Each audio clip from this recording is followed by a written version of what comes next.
Welcome, everybody. Thanks for joining us today.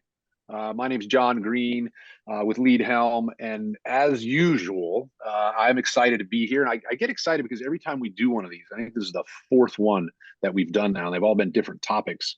We just really get to share some, I think, exciting and really insightful information and some things that are happening inside of the digital sales space. And we have that again today. And we have a little twist, I think, today that we're gonna look at the customer's journey through the digital sales process, right? From the time they get onto your website all the way through, hopefully, when they have a kept appointment in the store and they eventually purchase a vehicle from you. But we're not going to do it just from our perspective. We're going to take this through the eye of the customer, right? So we're going to use their lens for this discussion. So when we can do that, it's always really an insightful perspective that we get to share. So I always like to preface these with a statement, I guess, and hopefully there's a joint understanding that the only reason that Lead Helm exists is to help dealers sell more vehicles and do it with an exceptional customer experience. That is the primary focus, right? That's everything. If we can't help you move the needle, sell more, and deliver great value to the customer and a great experience, then we're not doing our job. So again, that's what we want to be mindful of. And I think a bonus today, it's very exciting, is I get to share some screen time and some air time with my buddy there, Aaron Barney. Aaron, give everybody a little wave there.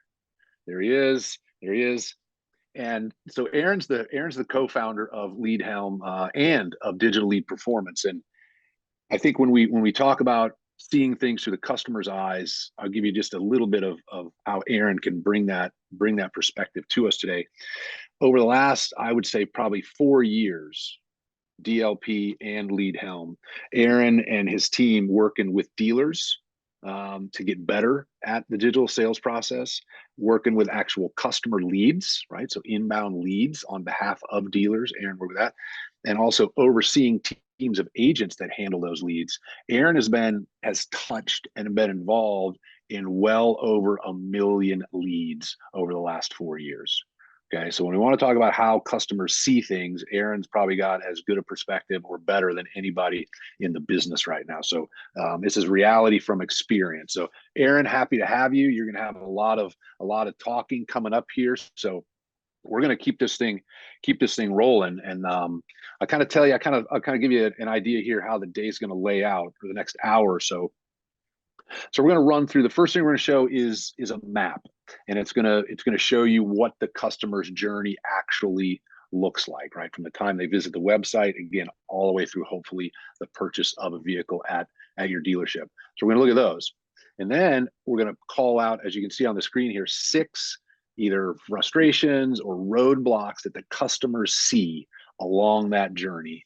And I'm going to kind of do that side of it. And then for each of those 6, I'm going to let Aaron talk through what are the best practices that we've seen or have been developed, either that we've developed or dealers have developed to help us eliminate, mitigate, minimize those frustrations and those roadblocks, right? Because I think the one thing we know is if customers get too frustrated in that digital process, they just bow out and they'll put a lead in somewhere else, and hopefully they'll have a better experience. So we're going to do those things. Right at the end, we'll have some Q&A.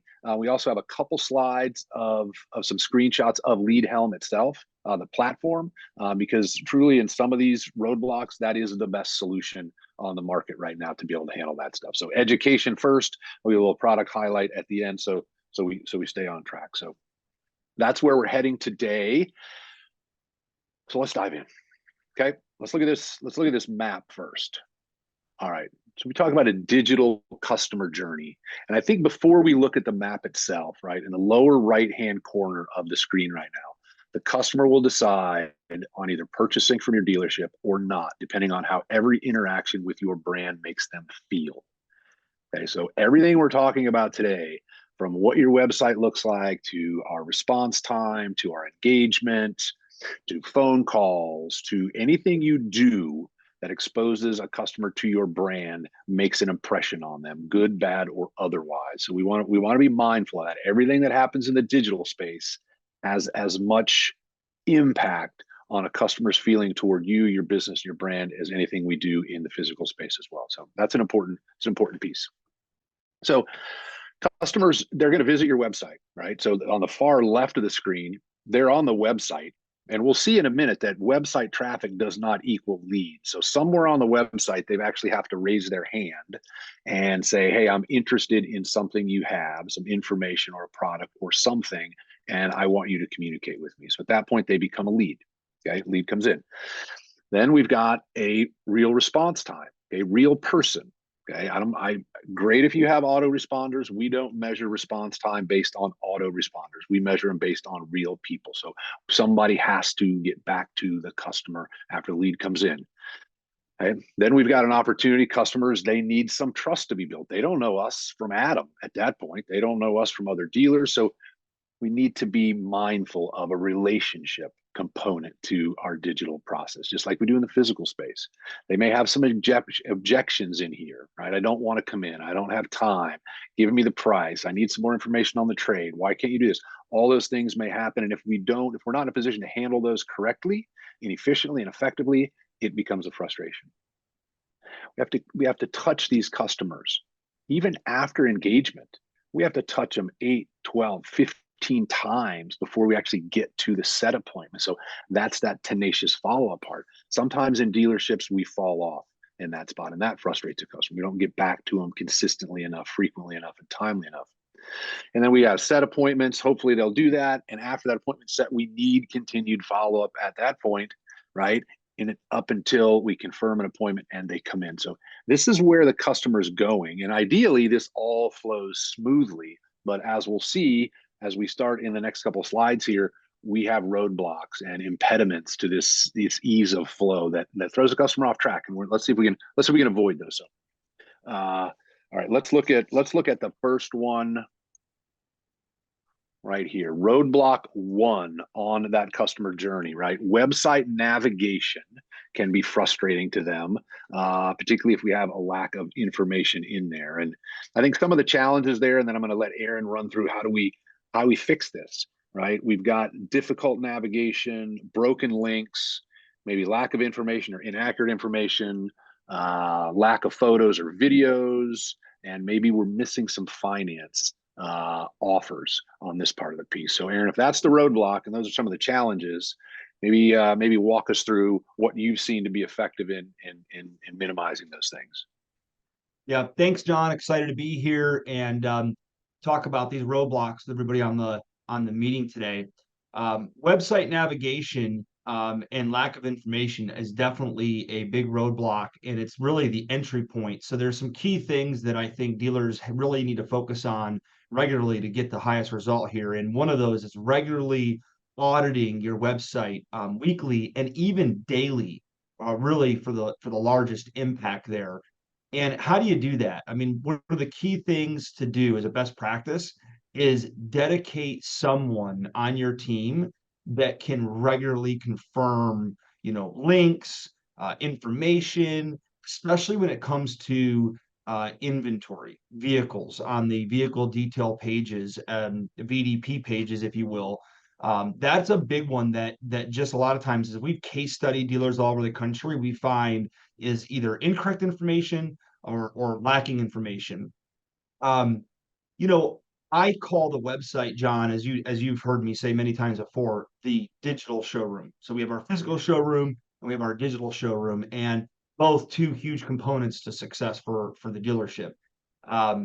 One thing about our physical showroom that we would always make sure happens every single day inside of our dealership is that all of our inventory is standing tall, it's out front, it's clean, it's presentable, and so forth. Imagine if we had customers walking into our dealership today and 75%, 50%, whatever that number is of our inventory was actually still behind the dealership. We never were able to get it out front for the day and standing tall. We as dealers, we want to make sure we look at our digital showroom exactly the same way. So I highly recommend dealers to confirm and reconcile all of their physical inventory against their DMS and that's against their website. So take that DMS website and really reconcile that. And that really needs to be a daily event, because every day we have hopefully bikes, units being sold, and we have some coming in. And then on top of that, when you're doing that audit of inventory, is making sure that color, mileage, and description is correct. Case studying dealers all over the country, I tend to see that inventory is not consistent from how it's represented, specifically for pictures, right? So it's really important that the inventory is all pictured in a branded and consistent area. Why is that important? Because you want it to look professional. You want it to look clean and good quality. Videos is another one, and for some dealers and their websites, this is a possibility. But videos enhance and they differentiate you, the value of your dealership, your brand, and your website versus your competitor. One thing that, if you've joined some of these webinars before, or I've had the pleasure to talk to you, one thing that I always talk about, or we have talked about, is 90% of customers start their journey online. So we think about that. We know we've got people walking in, but yet we know the data is telling us 90% of customers are starting that journey online. So it truly is worth the investment. And it's a huge, all these things I mentioned, John, huge contributor to why or how you get more leads submitted. A couple more bullet points here. This, and I'm going to reference back to the physical showroom again. We have our physical showroom. We want to make it easy when people walk in our dealership on where they can access new inventory, pre-owned inventory, maybe where the financing area is, and so forth. So parts, motor, clothes, service. So when somebody walks into our dealership, we want to make it easy. We want to do the same exact thing with our digital showroom. Let's make it easy for the customer to navigate paths. For example, here's your used inventory. Here's your new inventory. Here's where I can potentially value my vehicle that I'm currently riding or own. Maybe where I can look at some financing options. And one that I love is maybe where I can browse the inventory based on maybe some payment options. I mentioned financing. Be sure to promote financing options and make those easy for the customer to access and get pre-qualified. Lastly, two more points. There's a lot, John, to cover on this one, but the website can get stale, right? So we got to make sure we refresh it, we keep it new. Some of our visitors, unique visitors that visit our website, are some of our best local customers in our community. So keeping that refreshed and so forth. And a couple of things I tend to see is sometimes some outdated banners, right? Maybe we have a banner that is from an event a couple of weeks ago, store hours, and another one is dealer events, the calendar. I mean, customers are going to want to see what you got going on. So keep your calendar, keep your info updated. It's all your digital showroom, just as much as your physical showroom. It's all about driving confidence, quality, which builds that trust. You want to build that trust proactively for that online shopper. All those things, all those components that I just mentioned will help dealers achieve generating more quality leads. All right, Aaron. Good stuff. Good stuff. I think a couple things there, right? As we said earlier, right? Digital showroom, brand representation, same thing, right? It's got to look great, just like the showroom does. So we want it fresh and we want it functional, right? And functional. Your event calendar thing, I look at event calendars on dealer websites all the time, and if they're out of date, you kind of just move on. I'm like, right? So that they're simple, but they have impact. Your video comment, huge thing, right? Videos. YouTube videos, right? Google owns YouTube. So if you have YouTube videos on your website, you will rank organically higher, which can help some of your SEO versus SEM spend side of it. So that's a great point right there.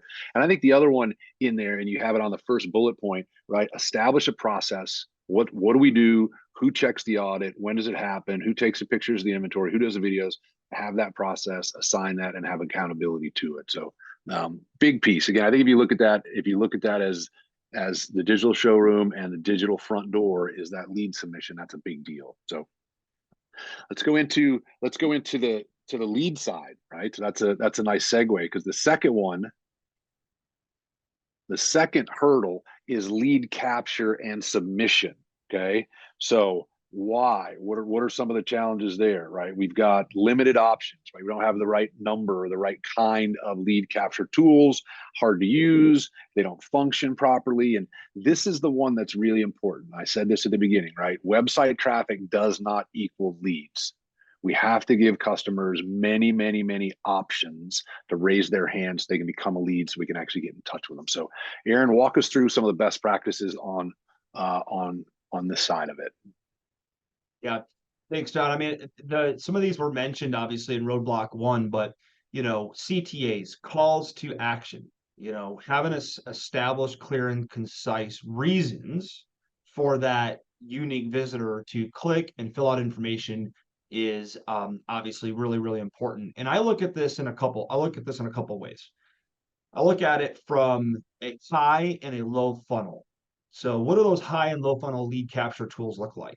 And why is that important? Well, just the same way we have somebody that's coming in maybe to just service their bike inside the dealership, we want to be able to, offer them reasons to come walk into our showroom, right? So we have just liquors, that just maybe they're looking at that, what's the next event on the books there at, Aaron's Harley Davidson. Maybe they're coming in there to, check hours, store hours. There's other reasons why people visit your website. So having other than to look at a specific unit and potentially purchase a unit. So having high funnel calls to action that allow us to still capture those customers' information, still allow us to start to build a relationship are important. Examples of those, lead pop forms. There's a lot of reasons that you might offer a lead pop form. Maybe you have a giveaway going on. Maybe you have an event. Maybe it's for the newsletter. A big one that I love, it's actually one of my favorites, is our easy to use trade value tools. Because a lot of the unique visitors that are visiting your site are riders. And who doesn't want to know what they ride, what it potentially might be worth? It's a very non-intrusive way to gather information and start a conversation. And the last one are chat services, because maybe somebody just has a quick question. They're not really ready to give information. A lot of the chat services out there, a lot of them are great. They will work to gather that customer's information, and it's a great way to reach out. High funnel. Low funnel lead sources are really, really important. We love those because we're able to help capture lead information on somebody that's more maybe in the buy mode. And some of those examples are fast and easy pre-approval process, lead submissions. So shop by payment tools, financing credit applications. A lot of people want to, go through that process before walking to your dealership. Vehicle detail pages, so VDP pages. This is your inventory. A lot of my say request a quote. I advise not to. I advise to say request more info. Maybe they've got a question about what other colors you might have. What service has been done to it? What accessories does it have? Availability, etc. So requesting more info on VDP pages, making it easy for them to fill that form out. And as I said in Roadblock 1, audit your inventory regularly, confirm that those links are functioning. It's a big stopper for somebody to fill that form out. Here's some data, just give this quick little data point that really helps support why this is so important. Average, and we learned this at DLP over the last 4 years, and I think it's an important data point. Average dealers receive a 1 to 1.5% of their unique visitors convert to a digital lead. So not your total website traffic. You kind of scrum that down and you get down to your unique visitors, let's say within a 30-day window, 30-day period. Average 1 to 1.5% of those unique visitors will submit a lead form. The leading industry benchmark, and this is absolutely achievable, This is a lot of the, John, what we talk about so far around these best practices. This is not about more digital spend to drive more web traffic. This is actually about who you're capturing. So I think it's important. You have to spend more money to achieve that. 2.5 to 3% is the leading industry benchmark there. So there's a lot of headroom for dealers to take their platform they currently have and drive good increase in volume and great quality leads. Yeah. So oof, there's a lot in there, Aaron.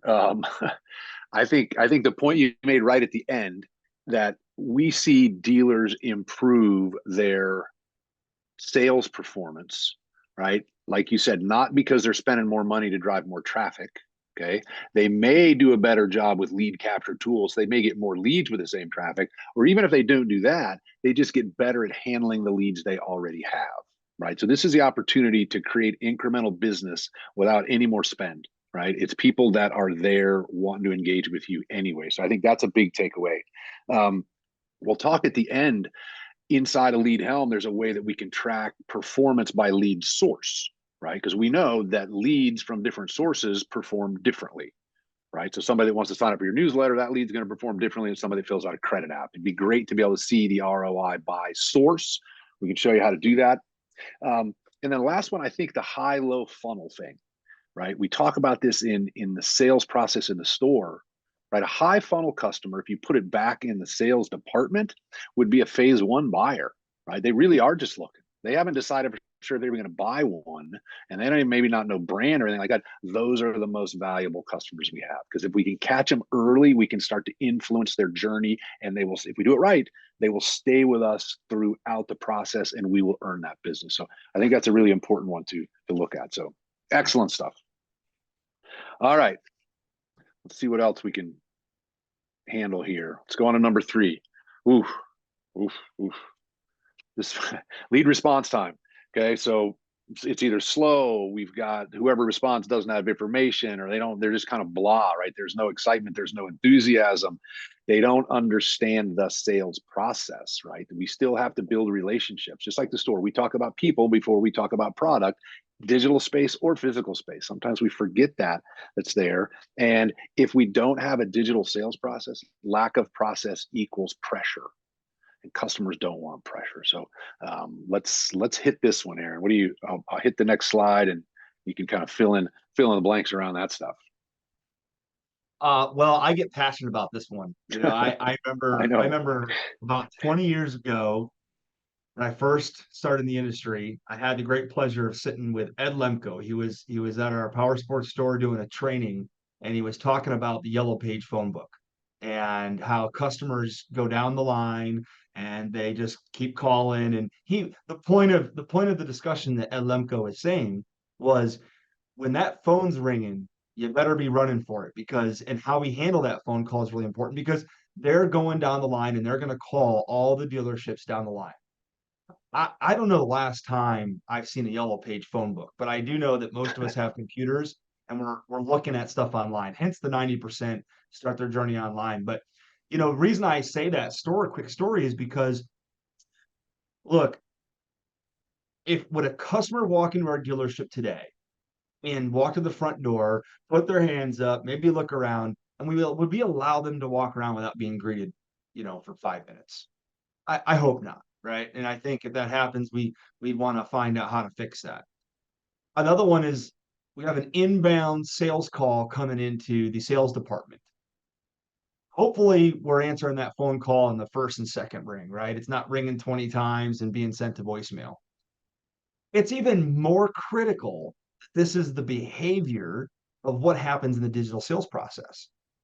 Typically, in the data that we've collected over the last 3-4 years, the first dealership to respond, and when we have people that are inquiring online, there is a good chance that they have put in several inquiries, right? Be the first to respond. That's typically who wins at the end. So how do you do that? First, well, the goal is to strive for an average 5-minute response time. That's ultimately the goal. But start somewhere. Start by setting goals against your current average response time. Understand what that looks like, and and start by just saying, hey, be sure that all those leads are followed up with in less than 30 minutes. Little jot this one down if you got a pen and paper. Question to ask yourself later: how are your leads being handled on the days that your dealership is closed? Knowing some of the data points that I've shared, 90% of customers starting the journey online. They don't care that your dealership's closed. They are shopping. How are you going to handle those leads when you're closed? There's solutions for that. First impressions inside the dealership when a greet happens. I've talked a little about what those expectations are. Let's make sure that we have the same expectation of that incoming digital lead. And one data point that we learned with DLP that equaled the highest level of response back from the customer. So contact made successful, if you will, right? Is identify how the customer wants to be communicated with. What's that initial way they want to be communicated with? That will help with not only your quick outbound response time, but also that you get a quick response back. Customers today, we know that over 95% of customers prefer to text and phone call. Okay, so we want to make sure that we are asking them those questions. That'll help us engage via text, call, and email. And hey, I'm not saying let's continue to text the whole way through the relationship, but let's certainly find out how we initiate it. Last point here is, and this is a big one, but we're not selling our product yet. We're not selling the bike. We're not selling the boat. We're not selling the RV. Okay, we're simply focusing on, building a relationship. We're not even focused on the appointment yet, right? We're not even asking for an appointment yet. We're focused on the relationship, answering the customer's questions, their needs, and most importantly, building trust. And I know we'll probably talk a lot about that a little bit more on in the call here, but focus on your initial response time, and that'll help you convert more leads into appointments. That's that was when DLP started. That became the tagline for that company, right? Speed to lead. And I think it still holds true. You see a lot of OEMs that are supporting and funding online mystery shops and companies like Pied Piper and so forth, because they're looking at this. There's the timing, and then there's the qualitative side of it. How do we do once we respond? But again, whoever gets there first, whoever responds the best, and I believe whoever stays with the customer the longest is going to win the appointment. And we'll talk when we get into this next one about dedicated people to this process, right? Because if we don't dedicate people over here, we have distractions that happen in the dealership. John, I got to butt back in on something real quick, because we talked. Yeah, You the big one for me when you talk about dedicated people. yes. Look, I mean, at DLP, one thing that we always help remind dealers, we coach and we focus on with dealers is, how are you the place? Why are you the place? Why are you the brand? And how are you helping customers learn that now is the right time? So there's three key components. I know, I'm sure everybody on the call has that element of focus inside the dealership. But this is why awareness of the digital sales process around the coaching, the training, some of this has a little bit to do around having the right comp plans, the right incentives.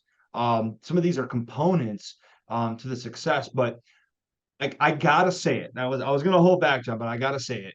This is why dealers must stop round robining leads to salespeople. You think about some of the things that we're talking about right now, John.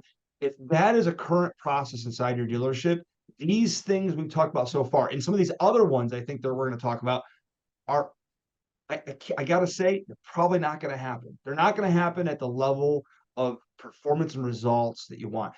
It is about the customer experience. It truly is about the customer experience. And hey, I'm not dogging salespeople. We need salespeople to take care of our customers and offer great experiences. So don't take me wrong. But a salesperson, typically, this is why initial response time, and this is where follow-up tends to get a little bit, hindered, because we're trying to sell our product right now. We're trying to see if I can get an appointment right now. If not, I tend as a salesperson to go on the path to least resistance. If you want a consistent, solid, repeatable process around this digital sales process, stop round robining leads and have a dedicated person or people to this process. That's how dealers are going to win, is by having that dedicated team. Yes. I agree, Aaron, 100%. And we could do a complete session on that, which I think we have podcasts coming up that'll be on that specifically. But it actually leads. That's a great another one. We're building these segues. Works nice. Inconsistent follow up. Okay, so think about what Aaron just said, right? If we don't have somebody dedicated to the digital space, and again, I'm not saying that sales managers handling leads and salespeople handling leads, I'm not saying they're doing anything wrong, right? But they have other duties. And a lot of times those duties supersede this duty and they get distracted doing that stuff. Okay, that's fine. We just have to realize that that's the case. And we need to put somebody over here whose number one duty is follow up with leads as they come in and make sure we follow up in a timely fashion as engagements go on with the customer. So this is a big piece. So in addition to that, we've got lack of communication, delayed responses, we say lack of dedicated staff, but the impact on the customer here, right? They feel like they're getting blown off at that point, right? Hey, I raised my hand. I want to talk to you. And they want to talk to you right now, right? They're doing it on their time because they're in control and I'm ready for some info. I want to engage. Where are you? If you're not there, they feel like we're just leaving them hanging there. So let's look at, Aaron, why don't you talk us through good ways to again minimize that inconsistency in follow-up. Yeah, follow-up is key. And I think the thing is we wanna make sure that we're not just, hey John, when can you come in? Hey John, are you ready to buy? I think having, the coaching around it goes back to building that relationship, right? But if that's the key focal point, build a relationship. What else has to happen? Well, we need to have clear expectations and accountability to what that follow-up cadence is. It can take, data point here, write this down, it's a good one. It can take 7 to 15 touches for a customer to even respond. This is what we learned at DLP. This is where the biggest bedroom is for an increase in performance. Is we tend to want to stop following up after 3 or 4 attempts. And it's not that that customer is not interested. They may be blowing you off. They may be blowing you off because they're not ready to engage with you. Don't give up. Keep going. Keep sending that text, that phone call, maybe that email, and keep sharing compelling information that will help them have a reason to respond. So keep following up. And what we've learned at DLP is that leads have the largest leads within the first 30 days perform the best. So it's really, really important what we do within that first 30 days. So more consistent follow-up, yes, it equals more appointments. One thing that we've always focused on here is the 4-hour rule. And the 4-hour rule is, yes, you're going to hopefully respond to that lead within 5 minutes, and you're going to try to make contact. Let's say you didn't. After 4 hours, you're most likely to get a response if you text again. So it's about, real estate and top of mind. And that's another reason why having a dedicated person to those incoming leads every day, that is achievable, and that will help with a higher result. So bottom line, have a dedicated person or team to handle that. Be accountable to those digital leads in the process, and that's going to equal more appointments. I think those are all good points, Aaron. I think the one thing, and we won't dive into it today, but there's two different types of cadences, right? So you've got, when we engage with a customer, we're going to have a discussion with them about how frequently we'd like to follow up and say, look, I'd like to be following up with you a couple more times this week. So I'm gonna have some new information. I got some pictures, whatever. Let's come to an understanding. So their expectation and ours is set. I think that's great. So those customers with whom we're engaged, we kind of have a custom tailored follow-up cadence. We also get into a situation where a customer raises their hand, the lead comes in, we outbound, and we're getting no contact. at that point, right? And to your point, don't stop following up. We still need to try to reach out 21 times out of the 30 days from the time the lead comes in. If we have salespeople doing this, they're not going to do that. Yeah. So just my experience with a lot of salespeople over a lot of years, they just don't do that, right? They're looking at the front door, they're looking at their next appointment, so forth. So again, dedicated people and the two different cadence pieces are huge there, I believe. Yeah, Okay. I think John, oh sorry. I think No, no. one point you made around those 21 touches, touching if you're talking about that no contact made cadence versus contact made cadence, and they do have Yeah. different workflows. And yeah, we'll be able to have this conversation a lot deeper later on. But the when the contact is made, I think a good question to ask to the customer is, hey, I'd love to get you some more information later this week. Love to get you some more information before this weekend comes. What information is most important to you? And how many times would you prefer I touch base with you over the next week or two? Let's find out. They may say, hey, I'm going to be on vacation for a week. I hate to be bothering that customer while they're out of country for a week, right? But if they say, hey, I'll be back on Monday, I want to be the first one to call them on Monday and see how their trip was. So I think it's really about meeting and beating the customer's expectations.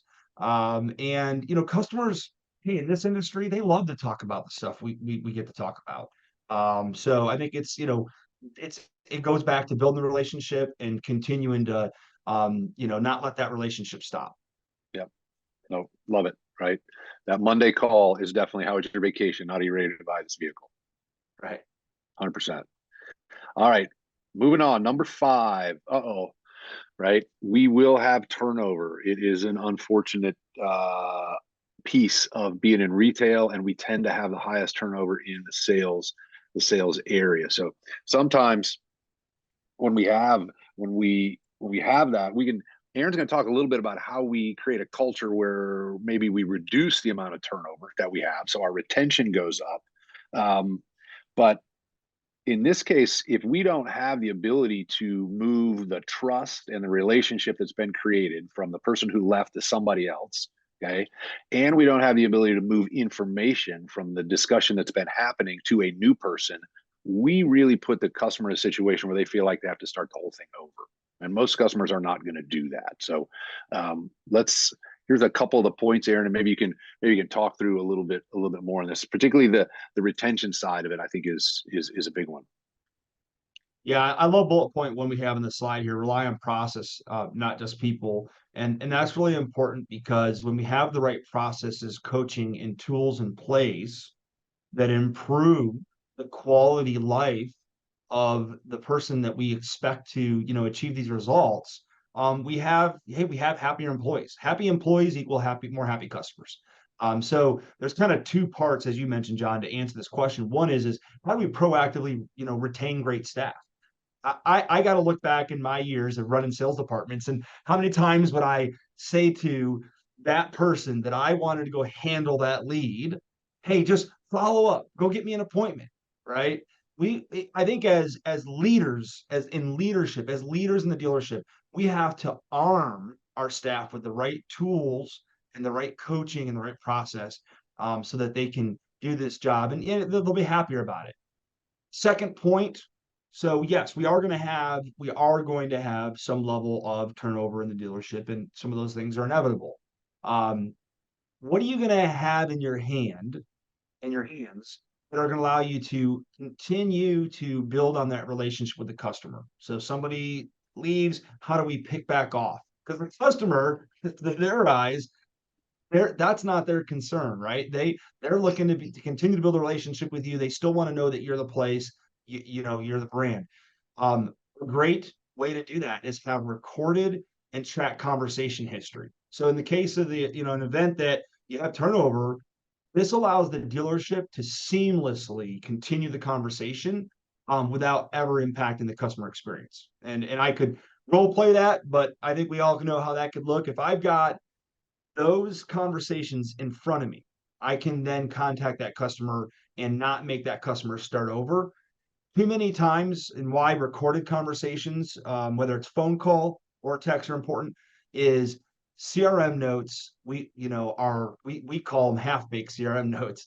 Case study dealers over the country, it's one of the biggest lacking parts of information that we have on customers are the notes that our salespeople put in CRMs. Last point there is if you are a dealer and you're allowing salespeople to use their cell phone, I take a real close look at that. Don't let salespeople use their personal cell phones. Two reasons. Two reasons. One, compliance. So the GLBA rule, take a look at that.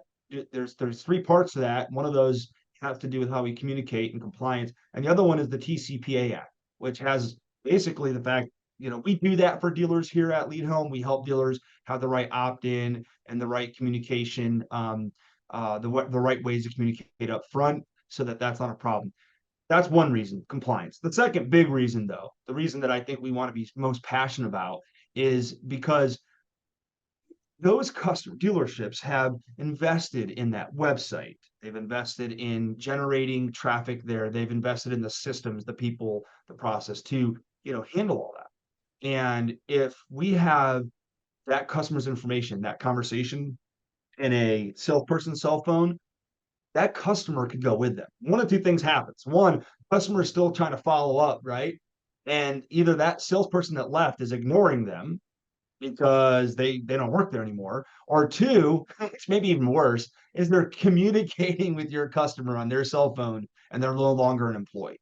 So to have the right tools, like being able to text customers, be compliant, be able to record those things, that allows you to mitigate risk, and that your customers stay with you, not the salesperson that leaves.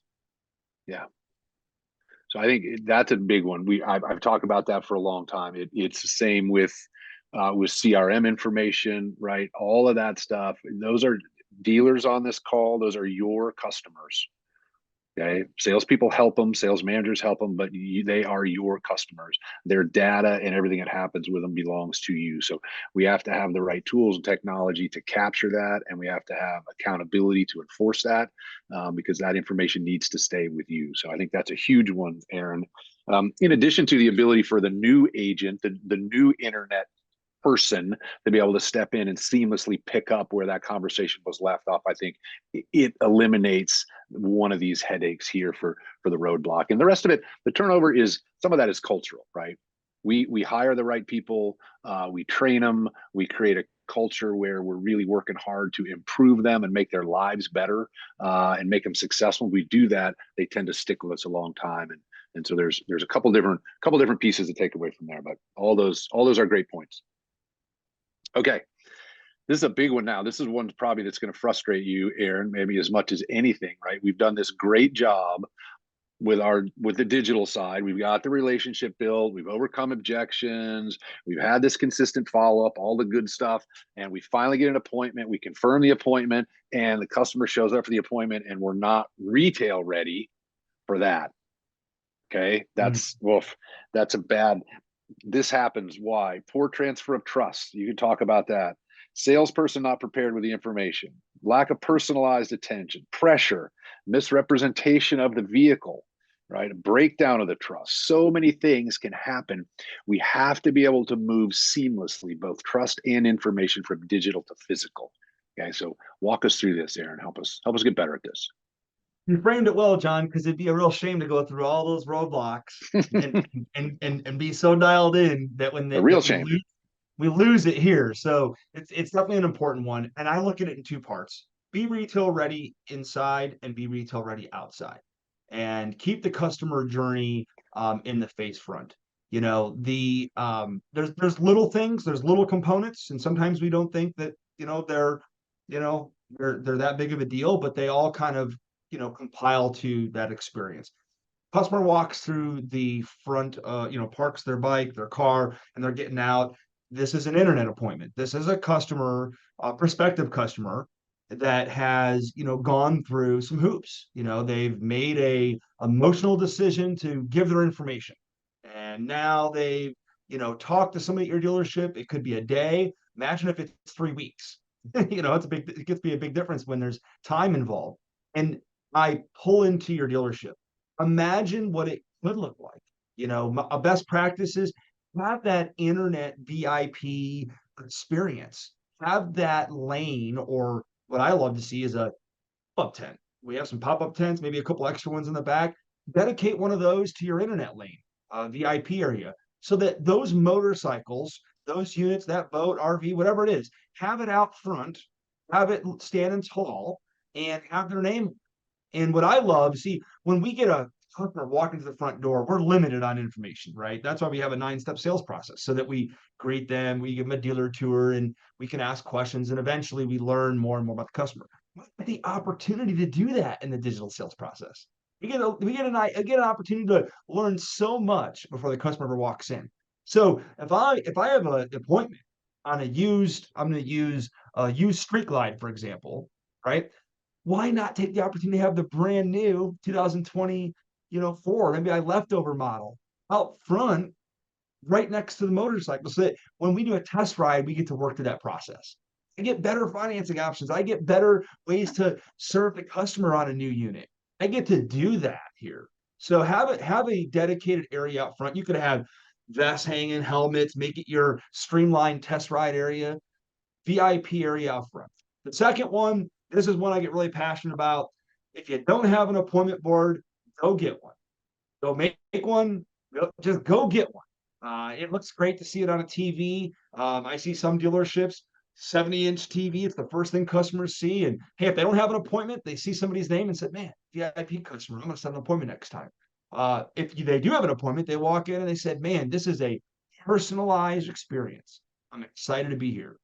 And also, by the way, your appointment board helps to streamline that kind of clarity amongst your sales department of who's actually expected to come in today. So, you know, those are the kind of the key components to it. There's obviously some things that need to happen on a daily basis, like a save a deal, a create a deal, a sales management check-in. We need to know who those appointments are, why they're coming in, looking at and understanding maybe that conversation history. What's the purpose, and a final best practice, and this is typically the sales manager. Who is the VIP manager for appointments? That's somebody that typically should be the sales manager. They should be dedicated to awareness of who's coming in, so that the sales staff that typically is going to handle those appointments can be prepared for when they come in. So that there's, look, we work really hard as dealers to have music on, lights on, team standing tall. We're ready to greet customers when they walk into our dealerships. Let's be really prepared for those appointments. Yeah, it's this creates such an opportunity. If dealers would do what you said about being retail ready inside and outside, the customers are blown away, right? Because they got to do the part of the sales process they don't even like from their couch or their desk and on their schedule, and they're on their phone. They're in control. And then when they're ready to come in, if we can seamlessly pick up that conversation from digital to physical, and we've got the appointment, the bike, everything you said, they are blown away. They'll never shop a different way again with anybody else again, because it's easy for them. They like it. But if we don't do that, we just fell right on our nose on that one. And all the hard work we did in digital just is for naught. And we lost the whole thing, right? So the communication between the digital team and the physical sales team has to be tight, and it has to be systematized, so we don't make any of those errors after all the hard work that went in there. So good stuff there, Aaron. All right, so I'm going to do one thing. We got another couple slides here, but let's just go for a quick second and let's take a look at kind of where we've come. So this is the original map, but now we've overlaid the roadblocks, right? So you have all those caution signs that are there, right? Website navigation, lead capture and submission, response time, and so forth. And I'm just going to ask, does anybody want to put in the chat or raise your hand and tell me, or multiple of you can tell me, which one of those 6 is most troublesome for you? I can't see the chat, so if somebody puts someone in, somebody let me know if they did. I can, but then it messes up my screen. What's that? So I'll keep an eye on it for you, John. We haven't had any comments yet, but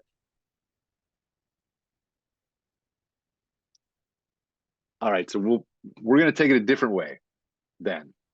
So I'm going to run through a couple more slides, and these are some screenshots of Lead Helm. And Aaron's going to tie these screenshots into the solution side of overcoming these roadblocks. So we'll just a quick on this, and then we'll see if we've got any more Q&A on there. I'll come back to the Q&A. All right, AB, user dashboard. Yeah, real quick, and I'll run through these pretty fast. But we DLP created Lead Helm because we learned all the things we learned, and these roadblocks are roadblocks that they don't go away. We have we either can ignore them or we can find innovative ways to be better at them, and that's why these features exist in Lead Helm. That's why we created them for dealers. So I'll run through a few of these. The user dashboard on Lead Helm helps guide dealers through the process, that prioritization of leads. It's easy to use. It manages some of those workflows we talked about, whether we've made contact or we haven't. At the end of the day, one thing it does great is it takes all of your leads, puts them in one place, and makes it very, very clear for us to be able to respond quickly and take those customers through the journey through different workflows and so forth. So it's an easy platform to use. You can move on to the next one, John. Yep, I'll do that. And I see Scott Mann just said his biggest one is number 4. So when we talk about inconsistent follow-up, we'll make a highlight of that one. Perfect. All right. Helm Academy. This is the side of Lead Helm that we probably don't talk about enough. And this is the training arm of it that's available only to clients. Yeah. Yeah. Lead Helm Academy, we talked a lot through the call around coaching and training. I know as a sales manager, general sales manager, and general manager for about 20 years in this industry, one of the hardest things is to continuously coach and train our staff. We do that here at Helm Academy. We help onboard, how are you going to use Lead Helm? But we way above and beyond how you use our software. We have these types of best practice boot camps. We put them in small bite-sized pieces that are retainable, and we can arm your staff every day to get better in all these little areas, key areas. So continued education is important, and we do that here at Lead Helm through our Helm Academy. We do more front-end user training, manager training, and we work with dealer principals as well. Excellent. And some of you guys on the call, I know, have been in some of those sessions, so they're quite valuable. Particularly if we go back and there's any of the turnover that we talked about, it becomes really a great scaffolding to help you get the new one up and running and onboarded and so forth. So that's leveraged quite a lot. All right, activity calendar. Activity calendar. So this here actually, Scott Mann on the call said number 4 for sure is one of the blockers, following up to match the amount of touches and time frame that we discussed within a 30-day window. And this right here is one of the key components to be able to do that. Now, we have CRMs and we have calendars, but the thing with the activity calendar is allows us to look at it by user and through their lead, what's in their lead funnel, and drive awareness on what is that cadence, what are those touch points and follow-up, really to drive visibility. And this is 2 parts. One, front-end user really gets to work through their workflows and their cadence and touch points here. And then managers get to have a lot of visibility through this, that and through the reporting, which may be on the last page here. But being able to know where your leads are at, you'll notice there's some colors on the screen here. And, we look at leads cold, warm, and hot, not based on who's ready or who's not, based on who we've made contact with and, what disposition they are inside the workflows. So this really helps to prioritize. I think that some of the feedback we get from users, right, not necessarily the manager side, but the user that's actually doing this work, this is a big piece, right? This really helps them set their day and stay on top of what's most important, right? New lead coming in, okay, I got that. I have follow-ups to do. That it keeps them, because there's a lot going on if you sit in that chair, and this really keeps them on track. So great one. KPIs. Yeah, we know that KPIs, key performance indicators, it can be hard and daunting to track a lot of different of the the key areas that we have to focus on as a dealer every day. Talked about lots of them through the different roadblocks, but we offer really clear and concise KPI reporting that really track all those parts of the process. So everything from activity reporting, response time, lead source reporting. I love you talk about that, John. How leads perform, different lead sources perform, allow us to look at where we can improve, maybe where we need to invest more or not invest in our digital marketing. And this we offer. There's different types of reporting that we offer inside Lead Helm. Some of those are really intended for that daily snapshot, daily save a deal, boom, in your hand, armed for being retail ready, right? We talk about that inside and outside of the dealership. And then, overall looking at it from the perspective of a month, a quarter. And we allow dealers to look at this in dealer group format. If they have several dealerships, they can look at it really easy this way. Just saving time in general. Like a lot of times we don't have the right data in front of us because it's just too hard to get. So we wanted to really be sure that we could provide data for dealers that they could have consistently, easily, and take action on inside the dealership. Yeah. And again, if you can't, right, if you can't measure it, you can't manage it. So Right. this becomes a critical piece of it right here. All right, the last one, and this one goes back really, we talked so much earlier about conversation history. So here's an example, Aaron, you kind of walk them through. So, right, this is a user, right? So the lead helm is different, right? It's not where you just do activities in one area and then you come over and just input the results of those activities. It's not just a recording device. It actually the agents or the users are inside of this system. So if I'm making phone calls or I'm sending text messages, it's actually recording that inside the system. Yeah. I talked to value about having records of your customer conversations, and this is great for managers, great for accountability, but it's great for a user. I mean, we talked about having a happy employee that's got to do this job every day and be excited about it, and how do we give them the tools that can help them perform? And so when we give this front end user the right tool to be able to communicate easily, faster, be able to go back and see what that conversation looks like, it allows us to really offer a higher level customer experience. And so Lead Helm has this full integrated communication platform that allows you to do that. And yeah, I mean, a couple of the bullet points that you got on the screen. Yes, accountability, great coaching opportunities. Yes, better customer experiences. But as a user, it really allows them to do their job the best they can. Yeah. Well, that's a really big one. Those are good pieces. All right, gang, we're right at 4 o'clock. I think my last little piece. You've got some next steps, and then we'll hang out. I'll stop sharing my screen here in a second. If any of you want to hang out and have questions or further discussion, happy to do that. But a couple of things you can do if you've not worked through an opportunity scorecard.